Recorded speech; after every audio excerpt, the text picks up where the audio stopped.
Hey everyone, it's me Hamza and you are watching H T reacts. Welcome back to the channel. कैसे हैं आप सब? ठीक ठाक हैं?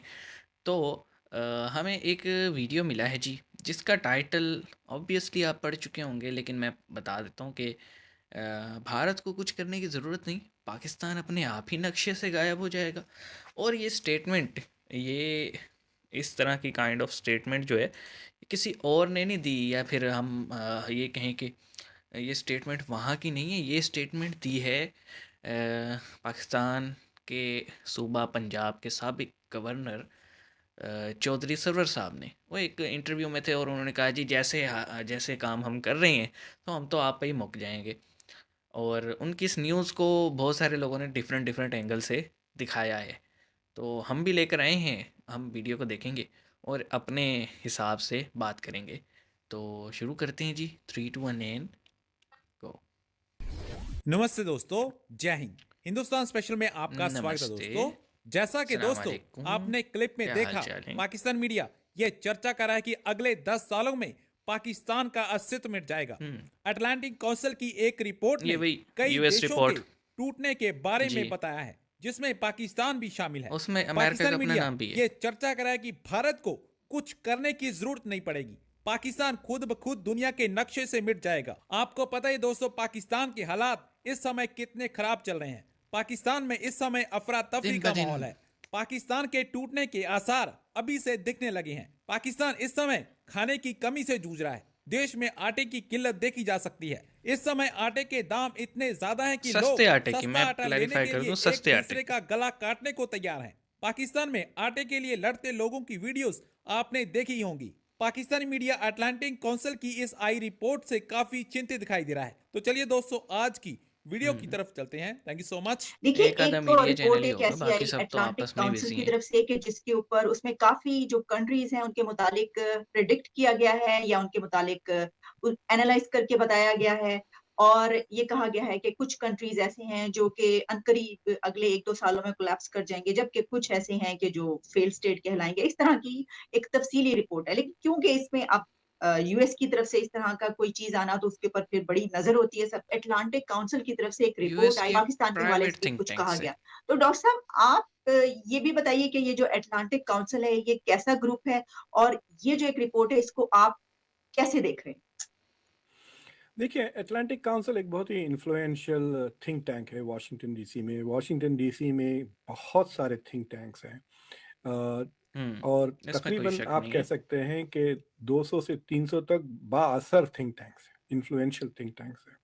मैं 5-6 साल तक ब्रुकिंग्स में था, नॉन रेजिडेंशियल फेलो, और फिर सीनियर फेलो भी था। तो it is considered the best think tank, so I have seen the world think tank की from the top of it. और मैं आपको बता सकता हूँ कि जो एक्सेस गवर्नमेंट को थिंक टैंक्स में है, वो किसी को नहीं है। Unless you are a very big donor या CEO of a very big firm, आपको उतना जी। एक्सेस नहीं मिलता जितना थिंक टैंक्स को मिलता है। सो बेसिकली थिंक टैंक्स जो अमेरिका में हैं, दे आर, यूं कह सकते हैं, they are people who are developing policies for the government.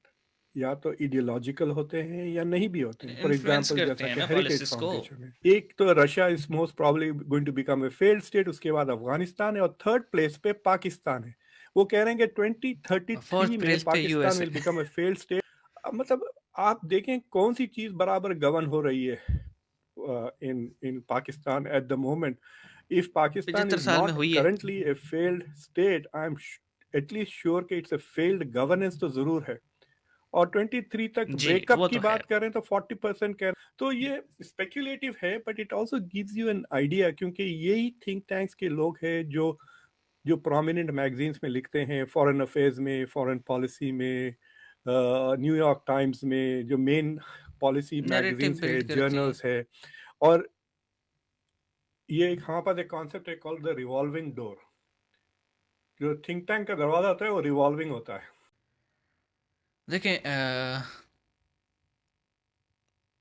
मैं ये समझता हूँ, मेरा ये मानना है कि पाकिस्तान जैसी सोसाइटी पे अगर आप कन्वेंशनल कोई ओपिनियन देते हैं ना, तो वो इतना ज़्यादा मैटर नहीं करता, अफेक्ट नहीं करता। ये मेरा मानना है, क्योंकि एक तो डाइवर्स इतने, फिर ज़्यादातर केसेस में देखने में ये आया है कि ये कुत्तों की तरह एक दूसरे के गिरबान पकड़ के लड़ रहे होते हैं। लेकिन जब जब एक्सटर्नल थ्रेट आते हैं ना, तो वक्ती तौर पे सारे सबको अपनी अपनी जान प्यारी होती है ना इनको, तो सारे उस थ्रेट के पीछे लग जाते हैं। और जैसे ही थ्रेट ख़त्म होने की देर नहीं है और फिर से वापस वही जो है ना, शुरू, रोना धोना शुरू और मार कुटाई एंड एवरीथिंग एल्स।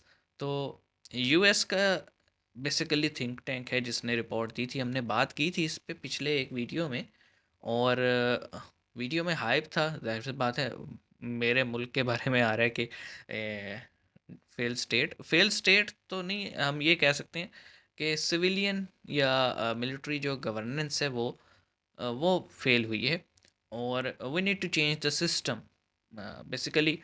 और सिस्टम के साथ साथ हमें वो लोग भी चेंज करने पड़ेंगे जिनकी वजह से पिछले सिस्टम्स जो है ना वो सही तरह से वर्क नहीं कर पाए।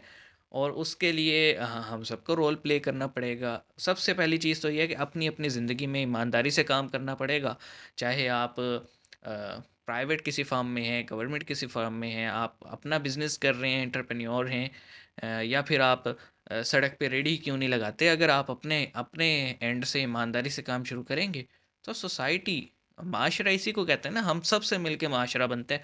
तो सोसाइटी तभी ठीक होगी, सोसाइटी ठीक होगी तो अच्छे लोग सामने आएंगे, अच्छे लोग सामने आएंगे तो डेफिनेटली कल को वो फिर गवर्नेंस भी उन्हीं के पास जाएगी। लेकिन प्रॉब्लम ये है कि हम क्योंकि खुद ठीक नहीं है तो हम तवज्जो नहीं देते हैं। हमारा मोटो ये होता है कि भाई देखो, हमारी लाइफ अच्छी होनी चाहिए, बाकी सब भाड़ में जाएं। और बाकी सब में सिर्फ हमारी सोसाइटी नहीं, हमारे पड़ोसी भी हैं। तो अगर हम चाहते हैं कि सब लोग सही हो तो फिर हमें अपने अपने दिलो दिमाग को पहले चेंज करना होगा, अपनी माइंडसेट को चेंज करना होगा, फिर कुछ है। हमने बड़ी कह लें कि बड़े थ्रेट्स देखे हैं इस मुल्क ने भी, इस कौम ने भी। कुछ कुछ बाहरी होते हैं, कुछ ज़्यादातर अपने ही हमारे बनाए हुए होते हैं। तो अभी तक हम सरवाइव करते आ रहे हैं, मेरा ख्याल है हम आगे भी सरवाइव कर सकते हैं। लेकिन उसके लिए हम वो कन्वेंशनल जो आज तक करते हैं वो नहीं करेंगे, क्योंकि जो आज तक करके हैं ना, हम दीमक की तरह धीरे धीरे धीरे ये मुल्क खा गए हैं, इसकी जड़ें खोखली हैं। और देखो, हमारे जितनी बड़ी क्यों ना हो, आप ऊपर बड़े से बड़ा अच्छा मटेरियल और स्ट्रक्चर डेवलप कर लो, ट्रेसेस वगैरह डाल दो, हैं बीम वगैरह डाल दो, लेकिन अगर आपने जो बेस है, जो जो बेस थी उसी में गड़बड़ की हुई है ना, तो इमारत गिर जाएगी। तो हमें बेस लेवल पे, ग्रास रूट लेवल पे जो आके ना चीज़ों को सही करना पड़ेगा। और टफ़ टाइम आएगा, मैं ये नहीं कहता रातों रात सही होगा। टफ़ टाइम आएगा, हमें टफ़ टाइम गुजारना भी पड़ेगा। हम अभी इतना टफ़ टाइम गुजार रहे हैं तो थोड़ा और सही हमें लग्जरी आइटम्स रोक लेने चाहिए। हम पहले भी तो सारी ज़िंदगी चाइना के फ़ोन इस्तेमाल किए हैं, तो जो अभी अभी सेल फ़ोन सबके पास है वही कर लो थोड़े दिन इस्तेमाल। इंपोर्ट रोक दो सेल फ़ोन्स की। कौन सा रोज़ नया लेना होता है, तो काम तो चल रहे हैं ना।